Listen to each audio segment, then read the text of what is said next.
মনের মাঝে তুমি, মনের মাঝে তুমি এসো মিজান ভাইয়ের দোকানে। ভাই কি বিশ্রী তাই না? ও মাই গড, এত নোংরা এত পচা কণ্ঠ কি কারো থাকে? ভাই এটাই হচ্ছে আমার কণ্ঠ। তো যাই হোক, মিজান ভাইকে দেখা যাচ্ছে মাশাল্লাহ, সাথে আমার পেটুক বড় ভাইকেও দেখা যাচ্ছে, যার কারণে আমার মনটা একদম মানে কি বলবো আর। যা, তো ও খাবার শেষ হয়ে যাচ্ছে, চলেন চলেন। আমি কষ্ট বিষ্ট করে 200 টাকা দিয়ে 2টা টোকেন নিলাম, সাথে আমাকে ফ্রি দিয়েছে 2টা প্লেট। এখন নিজের প্লেট নিজেকেই নাকি পরিষ্কার করতে হবে, নিজে কষ্ট বিষ্ট করে পরিষ্কার কইরা গুতেইয়া মুতেইয়া আমি, সাথে আবার দেখাচ্ছে আমার চুলও চলে যাচ্ছে, যেহেতু আমি অসুস্থ বেশ কয়েকদিন। ও এখন আমি বাদ নিব।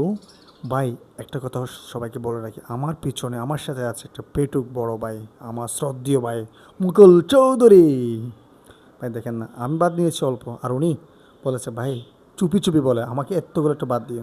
তো যাই হোক, আমি একটু কষ্ট করে নাইরা চাইরা মাইরা আমি একটা খুব সুন্দর বড় সলিড পিস নিচ্ছি। আর ভাই পিছন দিয়ে বলে আমার জন্য একটা বড় পিস বড় পিস। ভাই পেটুক মানুষ কি বুঝে কোনটাতে মজা আর কোনটাতে আমজা? উনি তো বড় পিসটা নিয়েছে, আর আমি বাইচা একটা পিস নিয়েছি এমন, ওহো গুরদার পিস নিয়েছে, আর সে নিয়েছে একটা বড় সলিড পিস। ভাই পেটুরাকে আর বুঝে দেখি দাঁড়া আমি একটু খাই। তখন খাবার পালাম।